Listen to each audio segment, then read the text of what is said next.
दोस्तों, रुपया पैसा तो हर कोई कुछ घंटों में कमा सकता है, लेकिन मान सम्मान इज्जत आबरू की बात आए तो ये पैसा कमाने में उनकी जिंदगी कट जाती है। दोस्तों, ये वीडियो ऐसी दो महिलाओं की दर्द भरी कहानी है जिसे सुनने के बाद हर किसी के अंदर की इंसानियत जाग उठेगी।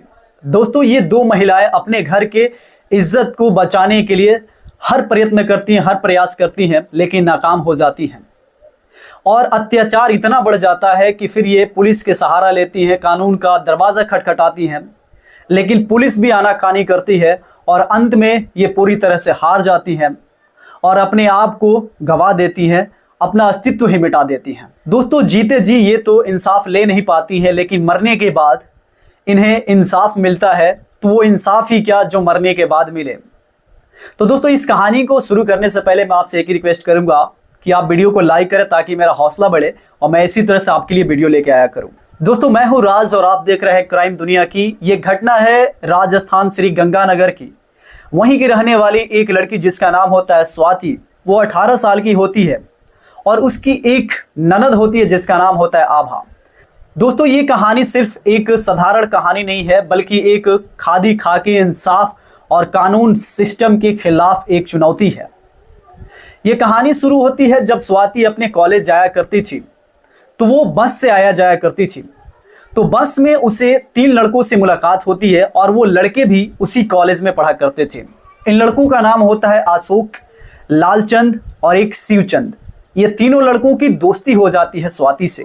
अब ये तीनों लड़के जैसे ही स्वाति से दोस्ती करते हैं, स्वाति दिखने में बहुत खूबसूरत थी, 18 साल की वो थी, तो अच्छी दिखती थी। फिर इनकी जो नज़र थी ये गंदी निगाहों से उसे देखने लगते हैं और एक दिन मौका पाकर ये 3 लड़के उसके साथ ज़बरदस्ती करते हैं।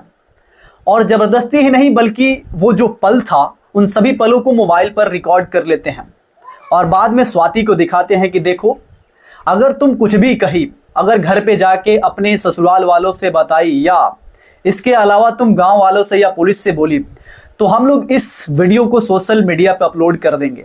दोस्तों, स्वाति डर गई और उसके बाद से वो अपने जुबान को नहीं खोलती है और ये अत्याचार उन लोगों का सहती रहती है।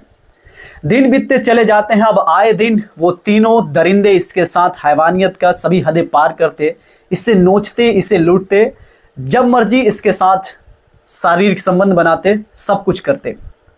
दोस्तों, ये खुलकर किसी से कुछ कह नहीं पा रही थी क्योंकि इसे डर लगता था कि अगर मैं कुछ बोलती हूँ और ये वीडियो अपलोड कर देंगे और मेरे ससुराल पे अगर ये वीडियो जाए, ससुराल में अगर गांव वाले देखें, तो मेरा घर परिवार का इज्जत लुट जाएगा, और इसलिए ये खामोश रहती है और सारी अत्याचार को सहती रहती है।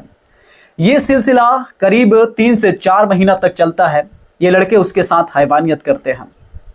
दोस्तों, यहाँ पे जो 2 लड़के थे अशोक और लालचंद, ये दोनों साधारण लड़के थे, लेकिन जो इसमें शिवचंद था वो राजस्थान के कैबिनेट मंत्री जिनका नाम होता है सुमित गोदावर का रिश्तेदार था। तो सुमित गोदावर जो थे ना, वो कैबिनेट मंत्री थे और उन्हीं का ये रिश्तेदार था। तो ये लड़का और भी जबरदस्ती करता था क्योंकि इसे डर नहीं था, क्योंकि ये कानून के सहारा लेके कुछ भी कर सकता था। अब यहाँ पे वो सहती चली जाती है स्वाति, और जब 2-3 मंथ वक्त बीत जाते हैं, तब स्वाति को वो एक दिन पकड़ लेते हैं और उसके साथ जोर जबरदस्ती भी करते हैं, संबंध बनाते हैं और कहते हैं कि तुम अपने ननद को फोन लगाओ। स्वाति कहती है कि आखिर उसे क्यों इस मामले में घसीट रहे हो। फिर ये धमकाते हैं कि अगर तुम उसे कॉल नहीं करोगी तो ये तुम्हारा वीडियो हम वायरल कर देंगे। स्वाति डर जाती है और कॉल लगा देती है अपने ननद को। अब वो तीनों उसके ननद यानी आभा से बात करते हैं और आभा को भला बुरा गंदी गंदी बातें बोलते हैं, उससे मिलने को कहते हैं। लेकिन आभा इन सभी बातों को सुनती है, कुछ बोलती नहीं है और उसे भी डर होता है कि अगर मैं अपने भाभी के वजह से कुछ भी ऐसा कदम उठाती हूँ तो मेरे घर वालों का इज्जत सब कुछ मिट जाएगा, और इसलिए वो अपने आप को इन तीनों के हवाले कर देती है। फिर ये तीनों मिलकर स्वाति और आभा का इज्जत से खिलवाड़ करते हैं, उसके साथ दुष्कर्म करते हैं। अब ये सिलसिला एक एक करके जब ये मुलाकात होता था इन लोगों का स्वाति से या आभा से, तो उसके साथ दुष्कर्म करते थे।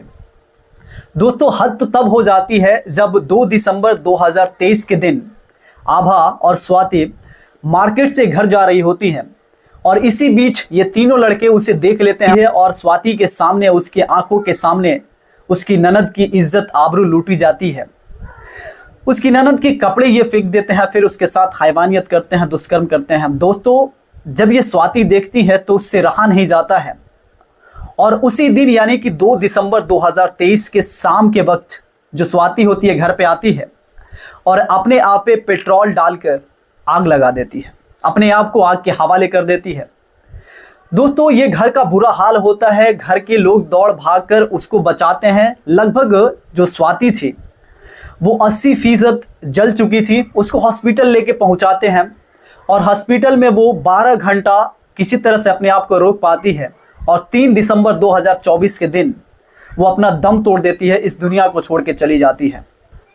लेकिन इसी बीच पता चलता है कि स्वाति मरने से पहले एक बयान दी थी कि मेरे ससुराल वालों की कोई गलती नहीं है, मैं ये अपने आप को जलाई हूँ, अपने आप को आग के हवाले कर रही हूँ ताकि मेरा परिवार घर इज्जत से जी सके।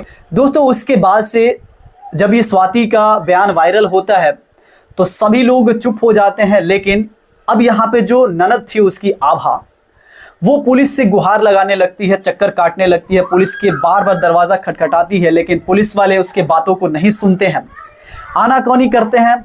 लेकिन किसी तरह से ये 2 लड़कों को गुनाहगार साबित कर देती है, जिसमें से एक अशोक होता है, दूसरा लालचंद।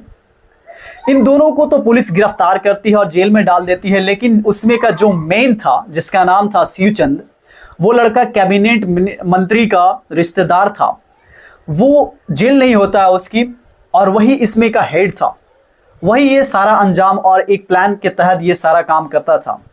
दोस्तों, आभा किसी तरह से चाहती है कि उसे भी गिरफ्तार किया जाए और आभा पूरी जोर लगा देती है, लेकिन पुलिस बाद में कहती है कि तुम अपना रिपोर्ट लेकर आओ, अपना जांच करवाओ, और उससे काफ़ी दौड़ाया जाता है। वो हॉस्पिटल जाती है तो हॉस्पिटल में जो डॉक्टर होता है वो भी मिला हुआ रहता है और वो ऐसे ऐसे बातें कर रहा था कि मानो एक बार फिर से आभा के साथ दुष्कर्म किया जा रहा हो।